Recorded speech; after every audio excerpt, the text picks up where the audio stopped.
ভগবান বিষ্ণুর দ্বিতীয় অবতার কুর্ম অবতারের সম্পূর্ণ কাহিনী। ওম নমো নারায়ণ। নমস্কার বন্ধুরা, আজকের এই ভিডিওতে আমরা জানব ভগবান বিষ্ণুর দ্বিতীয় অবতার কুর্ম অবতারের সম্পূর্ণ ইতিহাস। কেন ভগবান বিষ্ণুকে কচ্ছপ রূপ ধারণ করতে হয়েছিল, কি ঘটেছিল সমুদ্র মন্থনের সময়, কেন এই অবতার আজও এত গুরুত্বপূর্ণ। চলুন শুরু করা যাক। সত্যযুগে একদিন দেবরাজ ইন্দ্র ঋষি দুর্বাসার কাছ থেকে একটি ঐশ্বরিক ফুলের মালা উপহার পান। কিন্তু এই ইন্দ্র সেই মালার যথাযথ সম্মান না করে নিজের বাহন ঐরাবতের মাথায় রেখে দেন।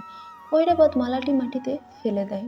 এতে ঋষি দুর্বাসা অত্যন্ত ক্রুদ্ধ হয়ে ইন্দ্র এবং সমস্ত দেবতাকে অভিশাপ দেন যে তারা তাদের ঐশ্বর্য শক্তি ও প্রভাব হারাবে। অভিশাপ সত্য হয়, দেবতারা দুর্বল হয়ে পড়েন। অন্যদিকে অসুররা ক্রমশ শক্তিশালী হতে থাকে এবং স্বর্গলোক আক্রমণ চালায়। দেবতারা পরাজিত হয়ে ভগবান বিষ্ণুর শরণাপন্ন হন। ভগবান বিষ্ণু দেবতাদের বললেন, অসুরদের সঙ্গে সাময়িক সন্ধি করো, ক্ষীরসাগর মন্থন করো। সেই মন্থন থেকে অমৃত বের হবে। অমৃত পান করলে দেবতারা আবার শক্তি ফিরে পাবে। এরপর শুরু হয় মহাপ্রস্তুতি। মন্দার পর্বতকে মন্থনের দণ্ড এবং বাসুকী নাগকে রশি হিসেবে ব্যবহার করা হয়। দেবতা ও অসুর উভয় পক্ষ মিলে মন্থন শুরু করতে বিশাল মন্দার পর্বত সমুদ্রের গভীরে ডুবে যেতে থাকে। তখন সবাই বুঝতে পারে এভাবে মন্থন করা অসম্ভব। বিশ্বের ভারসাম্য রক্ষার জন্য সেই মুহূর্তে ভগবান বিষ্ণু এক বিশাল কচ্ছপ রূপ ধারণ করেন। এই রূপই কুর্ম অবতার। তিনি সমুদ্রের তলদেশে শুয়ে নিজের শক্ত পিঠের ওপর মন্দার পর্বতকে ধারণ করেন।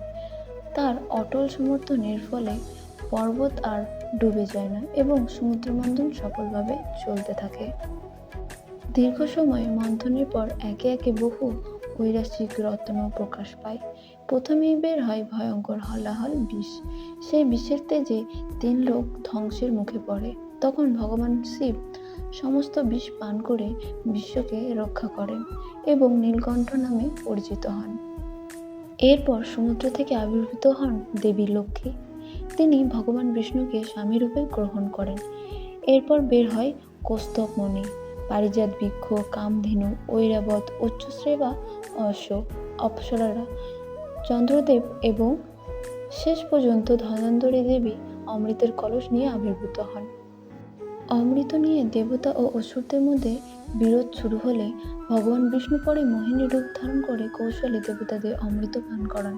ফলে দেবতারা আবার শক্তি ফিরে পান এবং ধর্ম প্রতিষ্ঠিত হয়। কুর্ম নাম কেন হয়? সংস্কৃত ভাষায় কুর্ম শব্দের অর্থ কচ্ছপ। ভগবান বিষ্ণু কচ্ছপ রূপ ধারণ করেছিলেন বলেই এই অবতারের নাম কুর্ম অবতার। কুর্ম অবতারের শিক্ষা কি? কুর্ম অবতার আমাদের শেখায় যে বড় কাজের জন্য ধৈর্য, স্থিরতা এবং দৃঢ় ভিত্তি অপরিহার্য। যেমন কচ্ছপ নিজের পিঠে মন্দার পর্বত বহন করেছিলেন, তেমনি জীবনের দায়িত্বও দৃঢ়ভাবে পালন করতে হয়। এই অবতার আমাদের আরও শেখায় যে প্রয়োজন হলে ঈশ্বর নিজের সৃষ্টিকে রক্ষা করতে অবতীর্ণ হন। বন্ধুরা, ভগবান বিষ্ণুর কুর্ম অবতার শুধু একটি পৌরাণিক কাহিনী নয়, এটি ধৈর্য, কর্তব্য, আত্মত্যাগ এবং ধর্ম রক্ষার এক চিরন্তর প্রতীক।